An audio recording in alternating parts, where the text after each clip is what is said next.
Welcome back to Let's Live Clean, the podcast that shares the best sustainable living tips and advice from pioneers across the spectrum.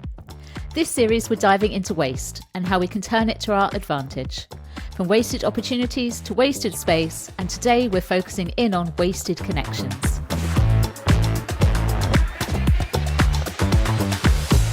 I'm Georgina Wilson-Powell, author of Is It Really Green? And I'm passionate about uncovering the most impactful ways we can all live cleaner, greener lives.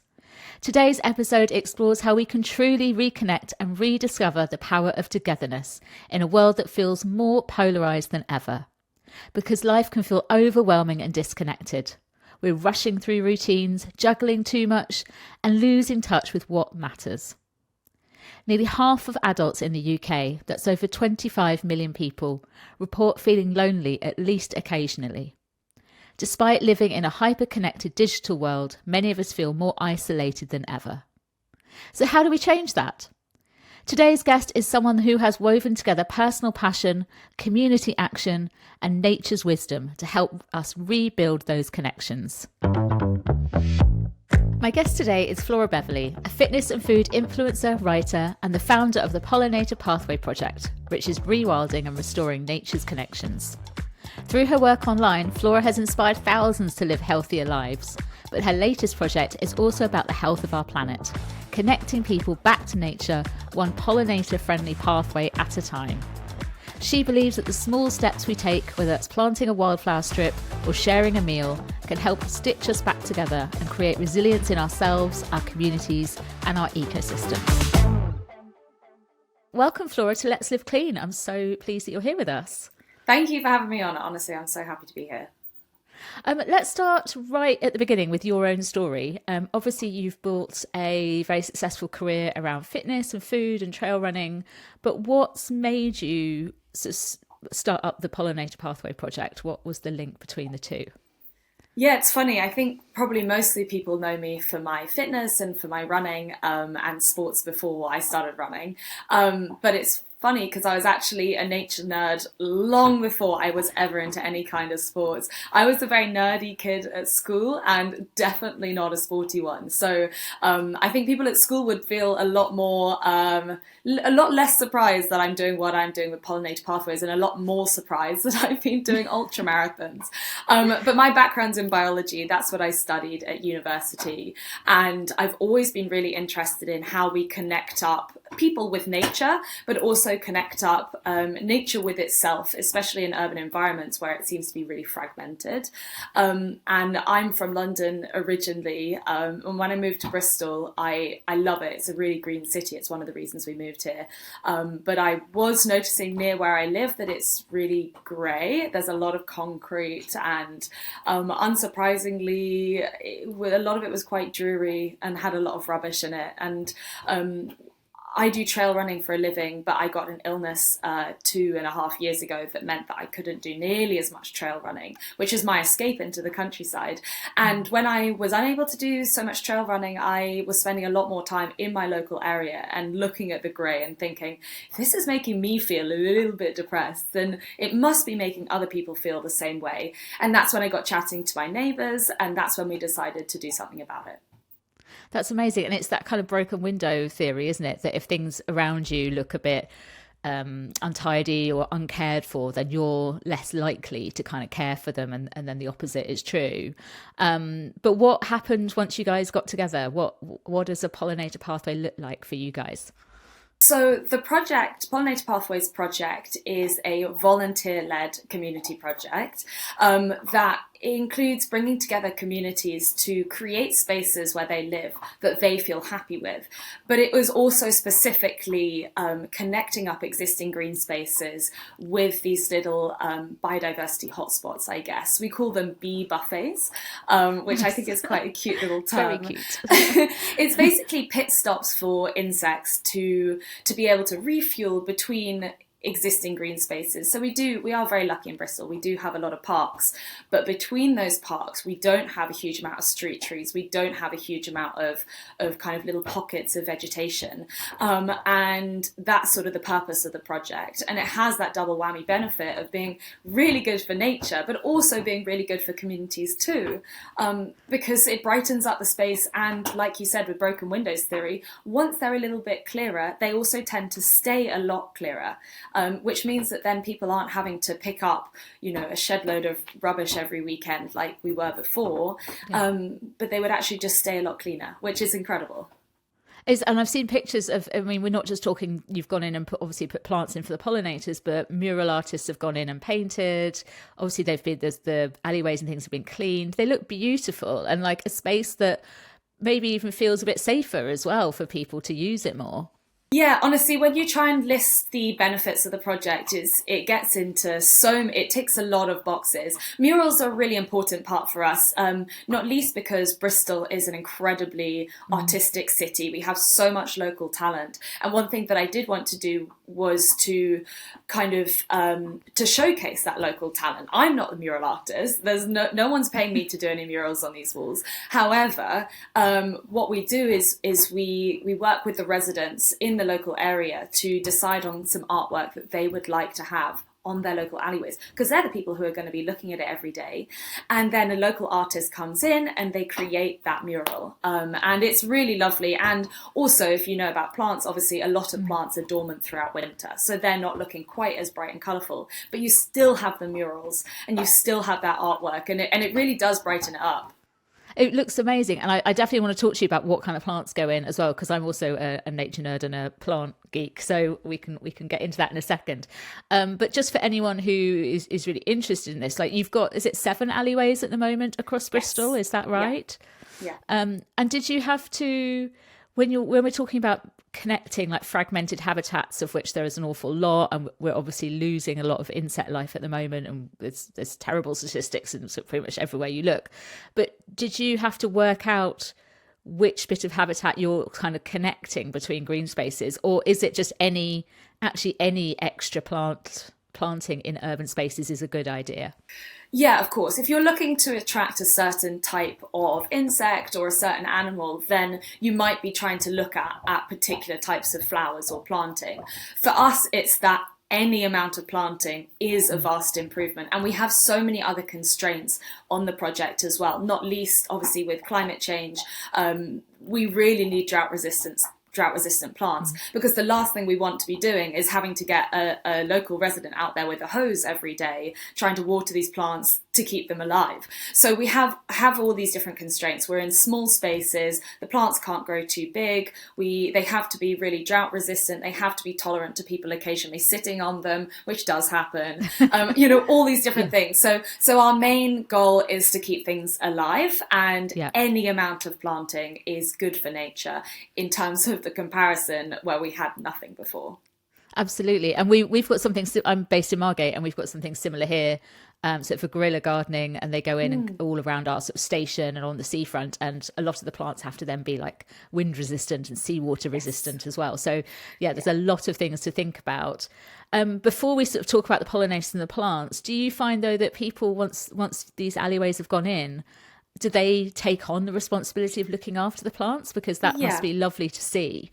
Yeah, so it's one of the biggest questions we get asked, actually, is once you put in the plants, surely they're just all going to die within a couple of weeks, especially with the summer that we've just had, which I think was the driest on record. So it's really important for this project that the local residents take ownership of it. And that's where our volunteer days come in handy, because I know a lot of projects come in and do these transformations and then leave, and then it's up to people. But what we do is we involve residents from the get-go. The last thing I want to do is to come in and make all these changes that no one knows about, no one's aware of, and no one really wants.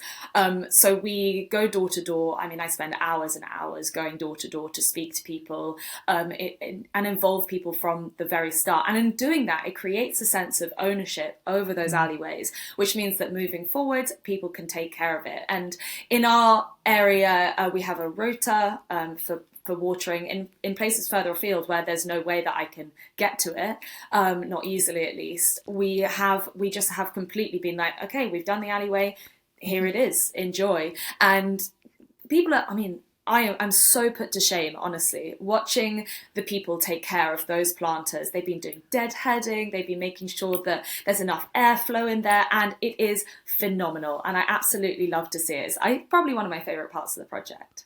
It must be so satisfying to kind of not just put it in, but actually let it flourish so that the other people are really caring for it. Yeah. Are you finding as well that you are, by sort of osmosis, almost like educating people about what to plant and how to look after things? Because again, that tends to be sometimes a barrier for people in gardening or looking after plants, that they don't know, they feel like they don't know enough. I think it's probably the biggest barrier really to people. They don't want to do something wrong, so they don't do anything at all. And I think that's such a shame, because the great thing about gardening that you don't get if you're, say, building a house, if it falls down, it doesn't matter. If you're building a house and it falls down, it's a bit of a problem. You don't have to get your garden signed off by building regs. You can put in a couple of plants, and if they die, it's just extra space for a new plant. And I learned everything that I learned through just incessant Googling, going to garden centres, speaking to the staff who work there, who are really happy to talk about plants. Yeah. I mean, that's why they work there.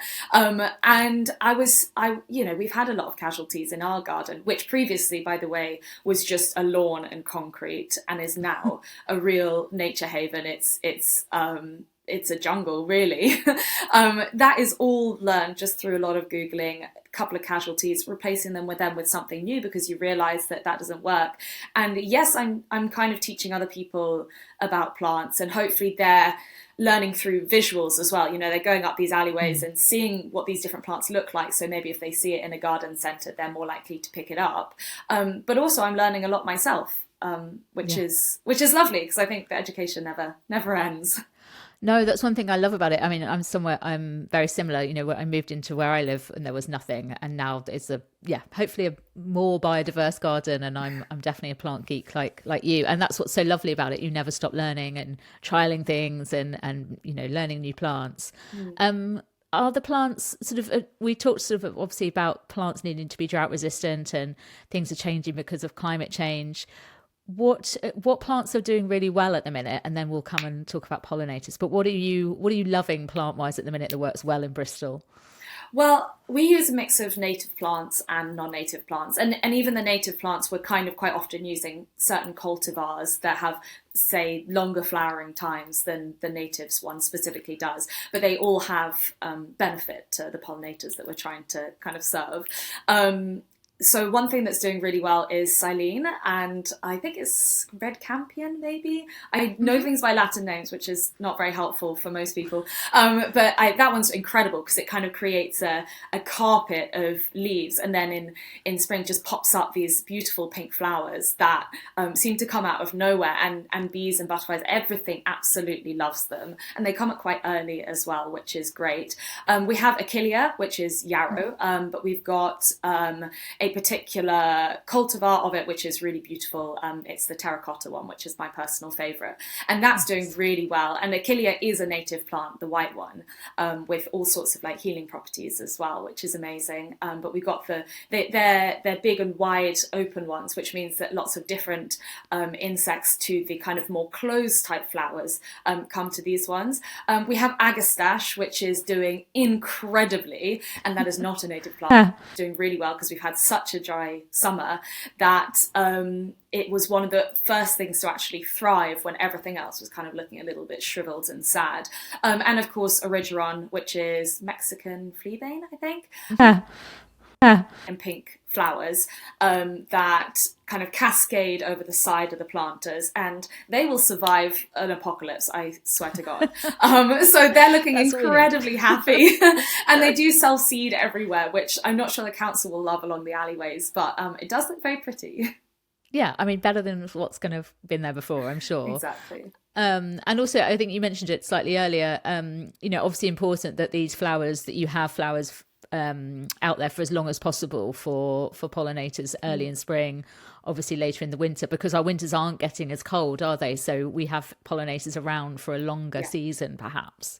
Yeah, exactly. And we also have planted bulbs in some of them as well. So the great thing about bulbs is they sit there and you don't necessarily see them while everything else is flourishing. But once everything else has died back, they sort of pop up. And obviously for the pollinators, it's great because they're some of the first food sources out.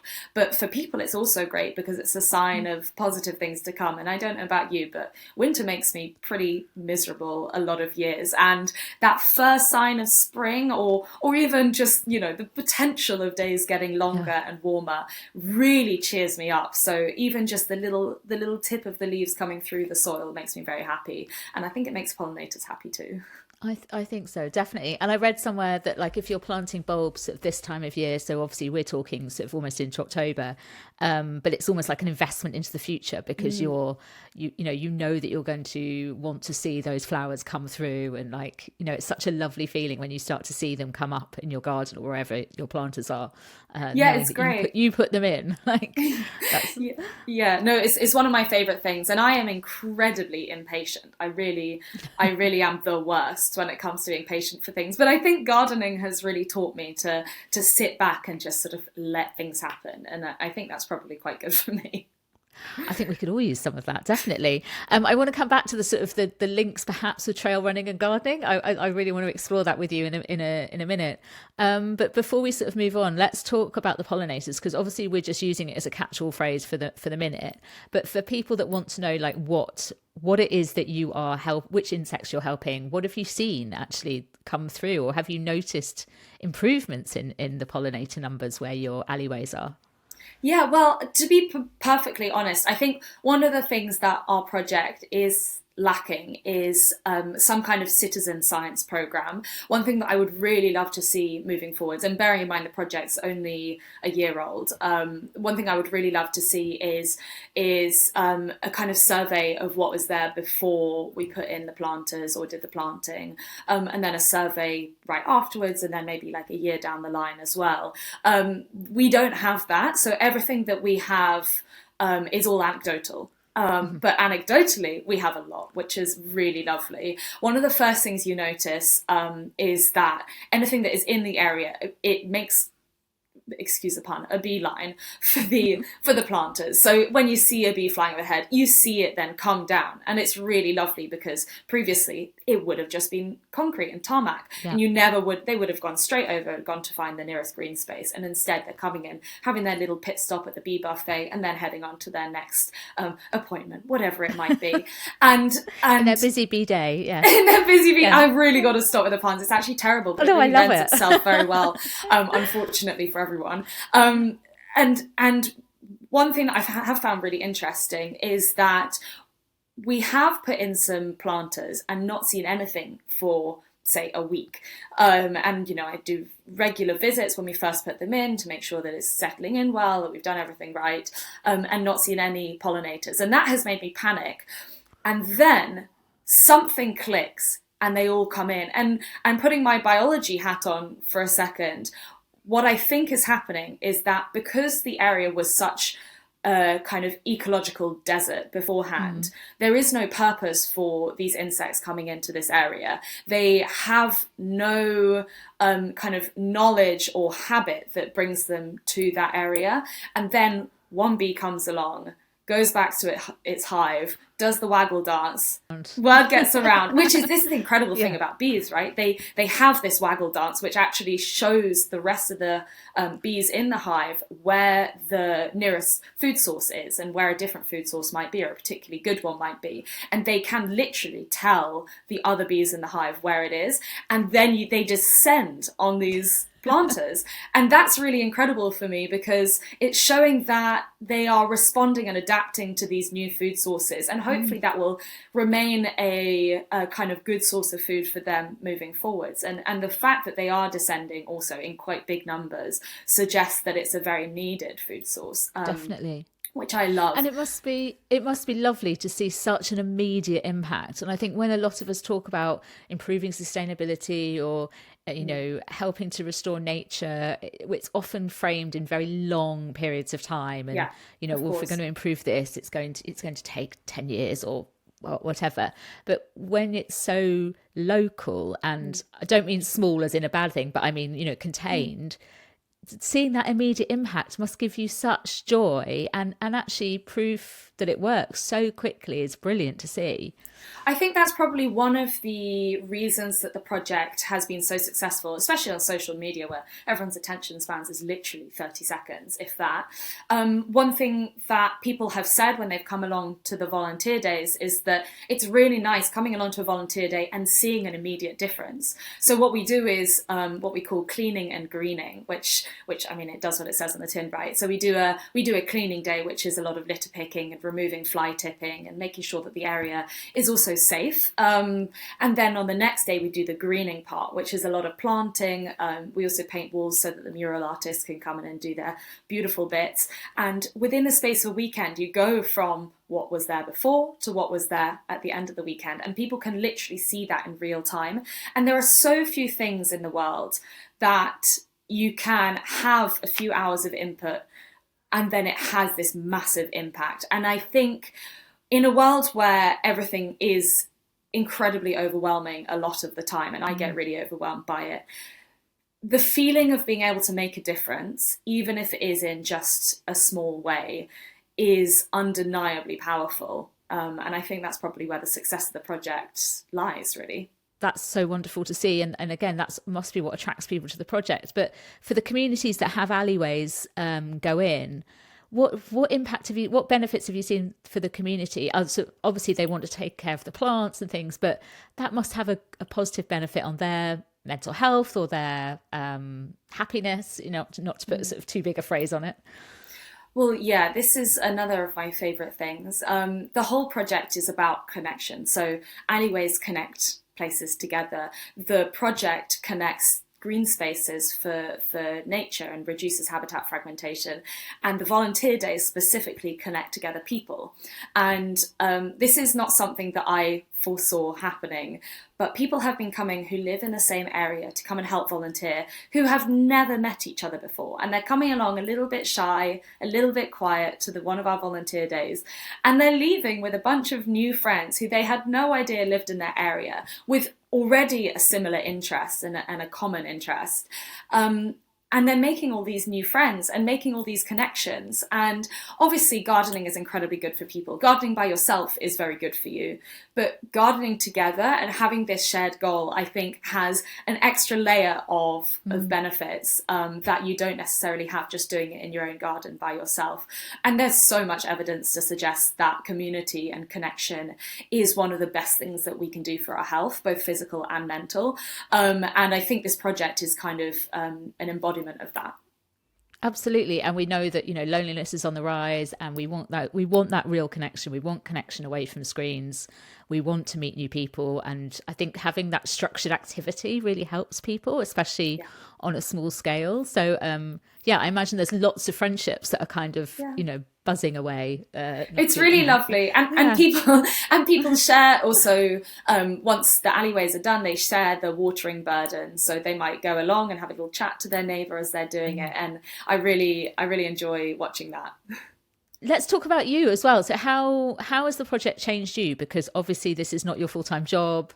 You're away a lot. You're training a lot. You've also got illness to sort of contend with. What has this brought you, first of all, and how do you sort of manage everything?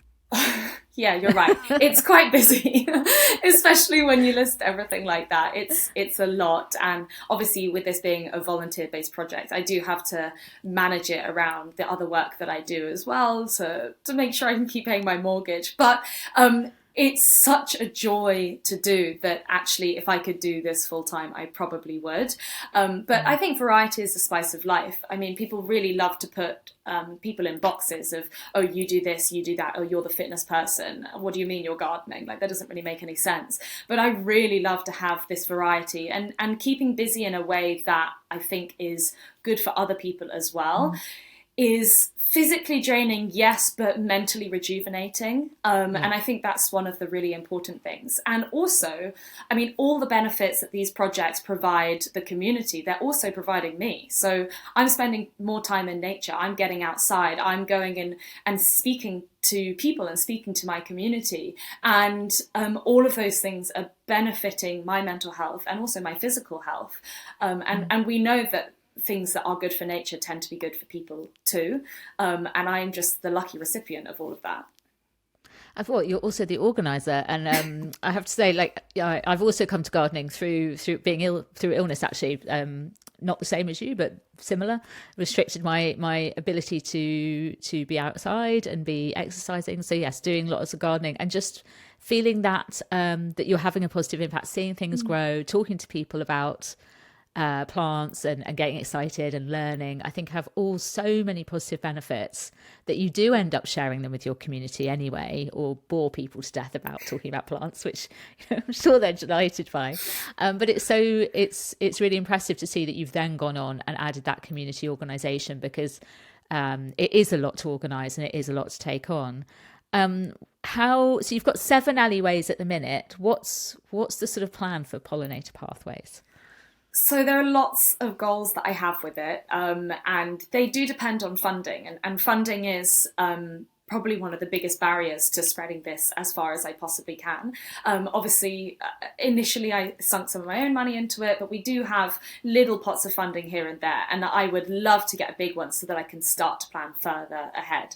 But that's in the pipeline at the moment, and I think that a lot of people don't necessarily talk about it. And since it's one of the biggest questions I get asked by people, I feel like I should mention it, because it's a huge privilege to be able to take time out of work to be able to do a volunteer project like this. It's even bigger privilege to be able to pay for little bits of it myself. And so funding is a massive thing that I think people have to think about if they want to do this.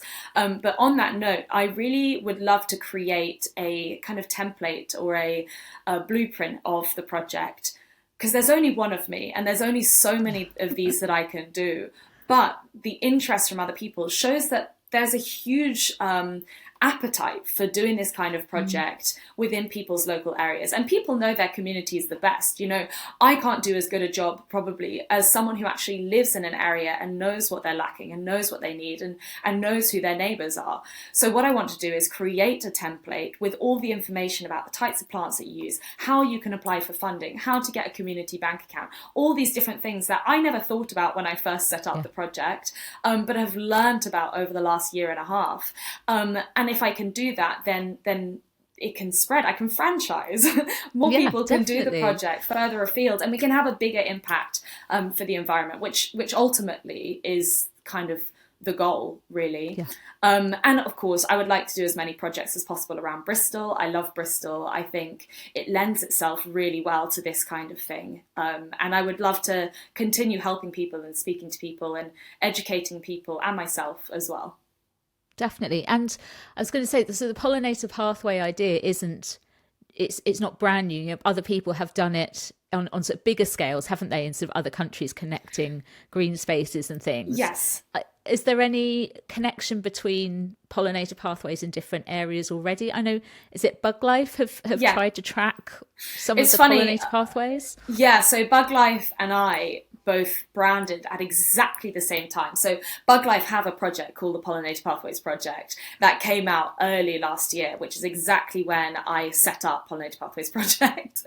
And I sort of suddenly was like, hang on a second, there's already a Pollinator Pathways Project. But they're working with Avon Wildlife Trust, and they have this huge, it is technically urban in the sense that it goes around Bristol and kind of connects up green spaces, but it is not in Bristol. It's not an urban project. It's also not a community project. So no, what it's they just for do nature. exactly. So it's right? obviously just for nature. It's obviously an incredible project. But it is, the sole purpose is connecting up green spaces for the benefit of nature, and they do that through speaking to landowners, farmers, people who live in the designated areas that they have set to be these wildlife corridors specifically for pollinators.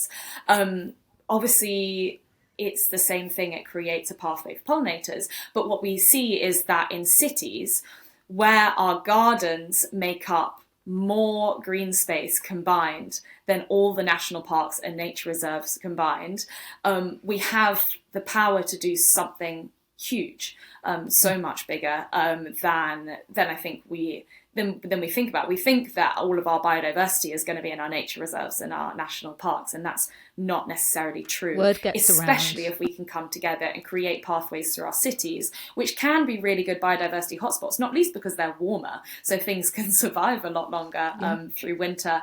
So we have the power to make a difference, and that's, I think, why all these projects are popping up. And there's a great one over in the US as well, who I'm in touch with regularly, who are lovely, and they're called the same thing, and they have franchised already, but it's not necessarily through a kind of template like I would like to do. And also they're doing it on, everything is US scale, right? So for me, it's these little planters. For them, it's these big like road verges. And I think some of them are quite small, but it's a little bit different. But the thing is that we're all connecting together habitats with pollinator-friendly planting. And that's the important thing.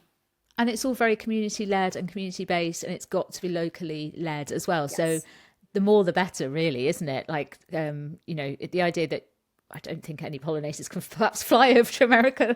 Maybe that's too far. But I was going to ask, like, is there spaces that are too small, or is no space too small in a city? It could be a bus stop roof, or it could be a mini roundabout or whatever.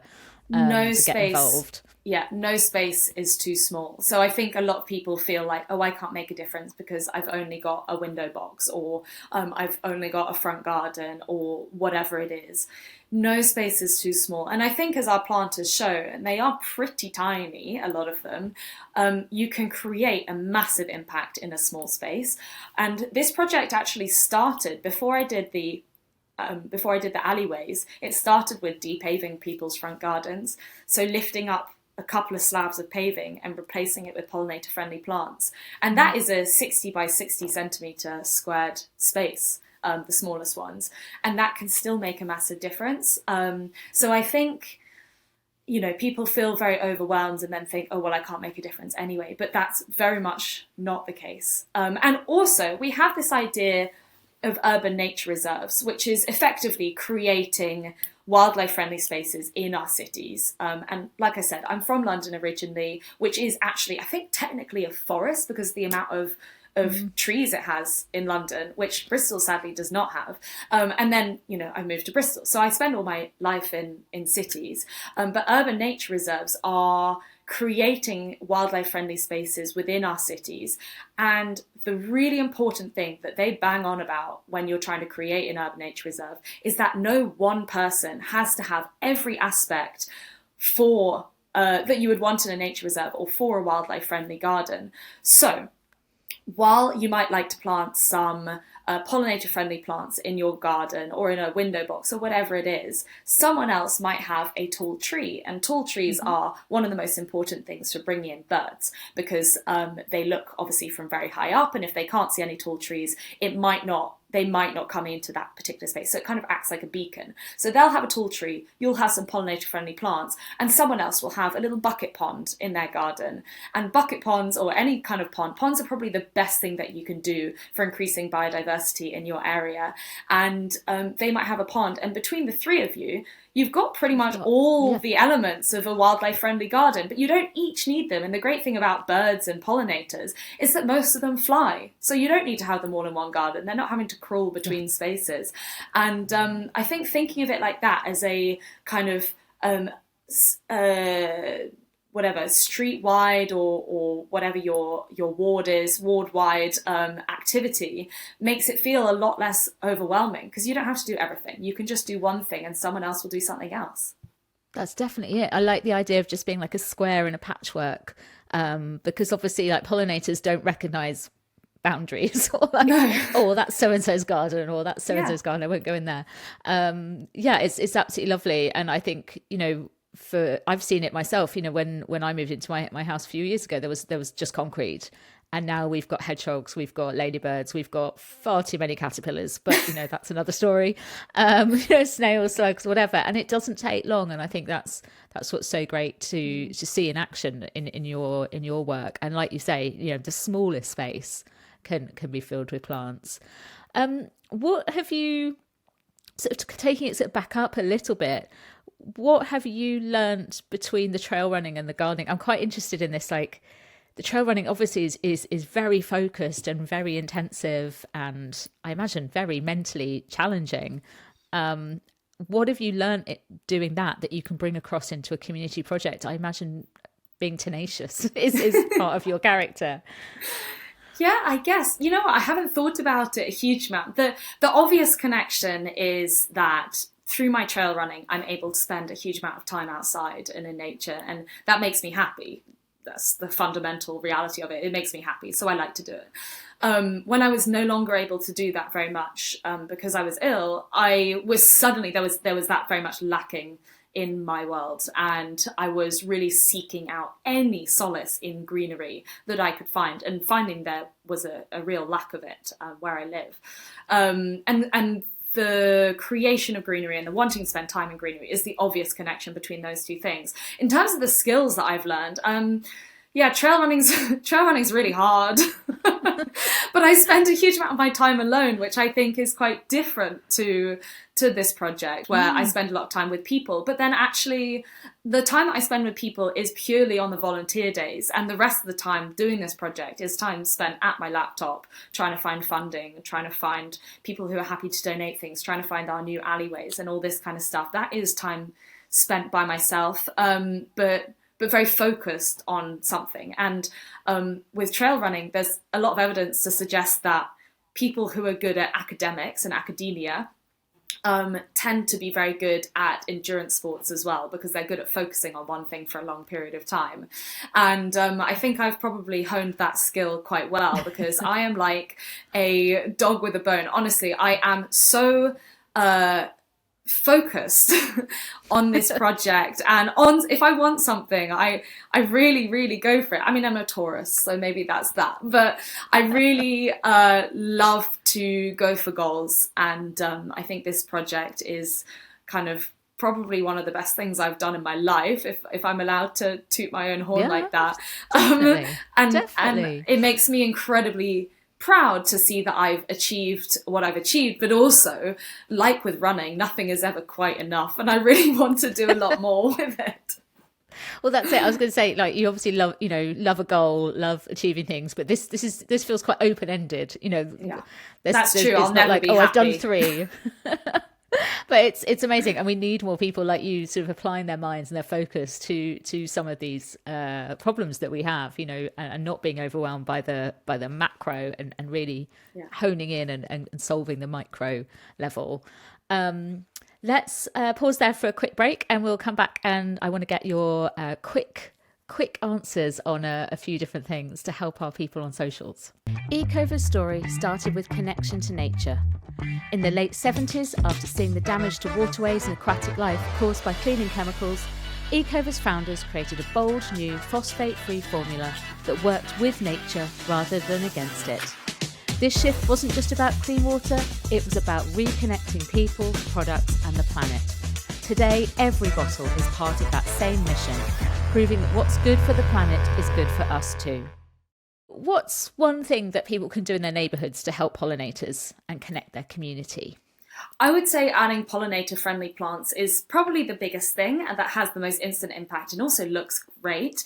And if you're not sure what a pollinator-friendly plant is, you can keep an eye out for the RHS pollinator-friendly logo. They've very helpfully labelled all of their plants that have specific benefits for pollinators. And I think also the power of the front garden is massively underestimated. So even if you have to have a pristine lawn out back for your dogs or for your kids, you can do something to your front garden, even if it is a very small space, and create a little pollinator friendly garden. And it feels great, and you get to talk to your neighbours, and that's what it's all about. I love that. Yeah, so simple. And what's one daily ritual that you do to keep yourself grounded and connected? Well, it's very on brand and feels very simple, but it is effectively just getting outside. And every morning we go into the garden and do what we call a garden tour, which sounds very grand. It's not. We have quite a small garden. We take a cup of coffee and we just go and notice everything. No phones allowed. And we walk around the garden, see what things are coming up in spring, see what insects might be hanging around. And that really connects me to nature and makes me feel very relaxed as well. And there's a huge amount of evidence behind that, but you don't even need to look at the science. Just go outside and you'll feel better. Yeah, definitely. There's something lovely about having a cup of coffee in the morning in the garden before starting your day, isn't there? Just taking a moment. Yeah. And finally, how can our listeners feel who are perhaps feeling disconnected? How can they find opportunity for creativity and follow your footsteps in perhaps creating a new project or looking for something to get involved in? I think the biggest thing is just to speak to people. This project started because so many people had thought of the same problem, but for some reason people hadn't spoken to each other about the potential solutions. And as soon as we started talking to each other, we realized that what no individual person could do by themselves, we could all do together. And I know that's such a cliche, but that's what community is about. And I think it shouldn't be underestimated. It's really easy to feel like you are alone and overwhelmed when you're thinking about all the problems, and there are lots of them in the world. But as soon as you start talking to people and talking to your neighbours and your friends, it's a way of connecting with other people who have any amount of feelings and thoughts as you do, and hopefully also coming to a solution for a lot of them. And I think gardening is a great way of doing that, where you get to see this instant impact, and that's probably one of my favourite things about it. Oh, you can tell, absolutely tell, because you light up when you talk about community and like gardening. Yeah, it's just such a wonderful thing to bring together and enable other people to feel empowered to do as well, which I think is the absolute like best thing as well. It's not just about the animals and the pollinators and the plants, but also that human connection is so important. 100%. Flora, thank you so much. Where can people find you on socials to follow your progress with the Pollinator Pathways, or perhaps find out more if they want to create a pollinator pathway themselves? So we have a website, which is pollinatorpathwaysproject.co.uk. And then we have my Instagram account, which is Back to Bristol. That includes a lot of my information about pollinator pathways, including frequently asked questions. And if you're more interested in the trail running side of things, then you can come and find me at Food Fitness Flora, where I share all of my mad adventures over there. There's a lot of crossover between all of them, but you can find me in any capacity, basically on social media. Running or gardening. Love it. Exactly. What a lovely mix. Thank you so much for joining us on Let's Live Clean. It's been absolutely amazing to hear about your journey and everything you've achieved. And I can't wait to see more pathways be rolled out. Amazing. Thanks so much for having me on. It was great to chat.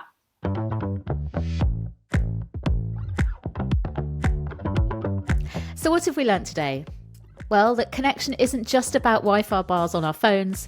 It's about the threads between ourselves, our communities, and the natural world. Flora and the Pollinator Pathway Project show us that even the smallest wildflower patch can be a bridge for bees, for neighbours, and for us. And when we nurture those bridges, we begin to build resilience, joy, and belonging. If you'd like to find out more about Flora's work, head to pollinatorpathways.co.uk or follow her on Instagram at foodfitnessflora. And if you'd like to read more about how to turn wasted connections into opportunities for reconnection, visit ecover.com for more deep dives into this issue and ideas around reconnecting ourselves with the planet. There's literally no time to waste.